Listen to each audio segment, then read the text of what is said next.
You should know that the brain takes 15 seconds to process the present, so you're literally living in the past.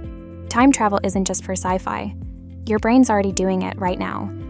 But instead of hopping into a DeLorean, it's using something far more powerful: your memories and imagination. The hippocampus, your brain's time machine engine. This seahorse-shaped part of your brain is like a Hollywood director. Instead of filming Titanic 2, it stitches memories into stories and plots future scenarios. For example, a 2007 UCLA study scanned brains, while people recalled memories and imagined fake events. Guess what? The hippocampus lit up identically in both cases. Your brain can't tell the difference between real memories and imaginary futures. It's a DJ remixing old memory tracks into new beats. Sometimes it slaps, sometimes not so much. But the hippocampus isn't working alone. When you're zoned out, staring at a wall or stuck in traffic, your brain's default mode network, DMN, kicks in. Neuroscientists call this the daydreaming network. It's like your brain's like screen saver mode, shuffling memories and hypotheticals. Back in caveman days, mental time travel was a survival superpower. Imagine Ugg the Neanderthal thinking, should I fight that saber-toothed tiger? No. Remember last time Dave got eaten? Or predicting, winter's coming, better stockpile berries. Over thousands of years, brains that replayed and pre-played thrived. Fast forward to today, though, and this same system can backfire. Replaying awkward moments or pre-playing disasters isn't helping you survive. It's just stressing you out. So yes, your brain's a time machine, but evolution didn't program a brake pedal. That's why we get stuck in the past or spiral about the future. Fortunately, we're not stuck. But before we fix it, let's talk about how the past traps us. Your brain's time machine has a glitch. Sometimes it doesn't just replay the past, it lives there, and the longer you stay stuck, the harder it is to escape. Raise your hand if you've ever laid awake at 3 a.m., replaying that thing you said in a meeting 6 years ago. Yeah, me too. Why does your brain cling to old memories like a clingy ex? Let's break it down, and how to break free. It's all about neuroplasticity, the brain's ability to rewire itself. Think of your memories as hiking trails.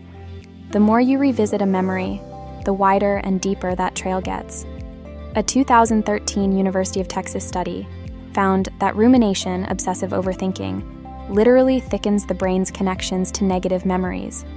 It's like your brain becomes a broken record, replaying the same sad song. But here's the plot twist: your memories aren't fixed. They're like Wikipedia pages. You can edit them. Psychologists call this memory reconsolidation. Every time you recall a memory, your brain temporarily destabilizes it, giving you a chance to add new context. It's mental renovation. A 2020 Harvard study found that rewriting traumatic narratives reduced PTSD symptoms by 49%. Your past isn't a prison. It's a choose-your-own-adventure book. Step 1. Write down the memory that haunts you. Step 2. Add new details, what you learned, how it made you stronger. Step 3. Read it aloud. Sounds simple, but neuroscience shows this reshapes how your hippocampus stores the memory. Imagine your memory is a phone screenshot. Editing the caption doesn't change the image, but it changes how you feel about it. That's reconsolidation. For extra oomph, use third-person language instead of I failed, write, Sarah failed, but she kept going. This creates psychological distance, tricking your brain into seeing the memory as a lesson, not a life sentence. Now, if your past involves deep trauma, don't DIY this. Therapies like EMDR or CBT are like professional brain mechanics. But for everyday regrets, start editing. Take my friend Jake. He bombed a job interview in 2019. Every rejection after that felt like confirmation he'd never succeed. Then he rewrote the story. That interview taught me to research companies better, and now I work at my dream job. His brain bought the new plot. Planning for the future is smart, but when your brain becomes a doomsday simulator guessing every possible disaster, that's not preparation, that's torture. Let's play a game. Raise your hand if you've ever lost sleep imagining your boss firing you over a typo, or pictured your flight crashing because turbulence shook your sprite. Yeah, me too. Today we're busting the biggest lie your brain tells you, that worrying about the future helps. Spoiler, it doesn't. Here's why. Meet your amygdala, a tiny almond-shaped part of your brain that's basically Chicken Little screaming, "The sky is falling, 24/7. When you imagine the future, it fixates on disasters, not delights. A 2019 study in Neuron found that the amygdala activates twice as hard for negative future thoughts versus positive ones. Translation: your brain loves to pre-mourn imaginary losses. Overplanning can make things worse. A 2014 JAMA psychiatry study tracked chronic worriers who tried to solve hypothetical future problems. Guess what? Their anxiety spiked 27% higher than folks who practiced acceptance. Planning is like sunscreen. Use too much and you'll still get burned. Your brain's default mode network, that daydreaming highway from part 1, isn't designed for marathon future tripping. It's like using a sports car to tow a cruise ship. It'll break down.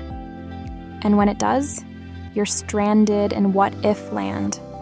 When you focus on the now, you're rewiring your brain to mute the amygdala and boost the prefrontal cortex, your rational CEO.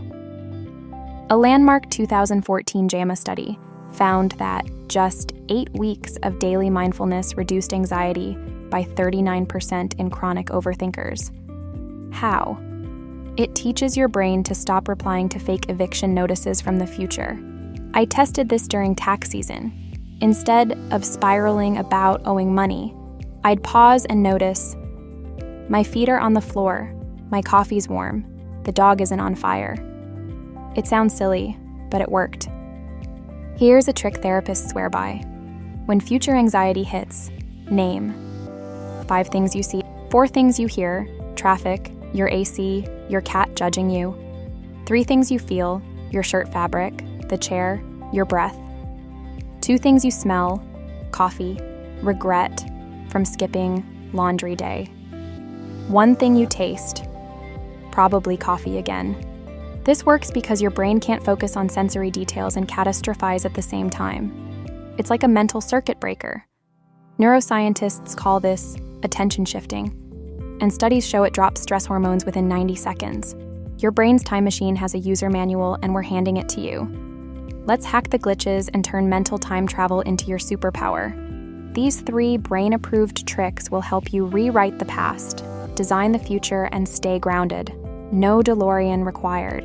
Visualization, design your future like a blueprint. Elite athletes don't just train their bodies, they train their brains. Take LeBron James. Before a free throw, he closes his eyes and sees the ball swish. Psychologists call this outcome simulation. Dr. Shelley Taylor's 2011 study found that people who vividly imagine success, not just steps, feel more motivated and actually perform better. Try this tonight. Spend 2 minutes imagining future you crushing a goal. Picture the emotions, your heart racing, your coworkers clapping, your dog confused but supportive. Neuroscientists say this taps into your brain's reward system, releasing dopamine, the let's go get it chemical. But don't just fantasize, pair this with process simulation, planning 1 tiny step. Reframe the past. Turn regrets into fuel. Writing a letter to your past self isn't just therapy woo-woo.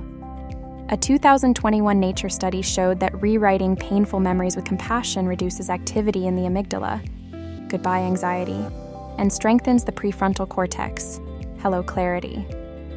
Meet your new best friend, the Time Traveler's Journal. Every Sunday, fill 3 columns. Past lesson, future goal, by Friday I'll draft that project pitch. Present action, today email Dave for feedback. Why it works. A 2018 Journal of Behavioral Neuroscience study found that linking past experiences to future goals activates the prefrontal cortex, your brain's project manager. And writing 1 action step tricks your brain into saying, oh, I got this. See? No time paradoxes, just progress. This taps into metacognition, thinking about thinking. A 2022 science paper found it strengthens the anterior cingulate cortex, your brain's conflict resolver. Basically, you become your own therapist. In summary, your brain's a time machine, steer it, don't let it kidnap you.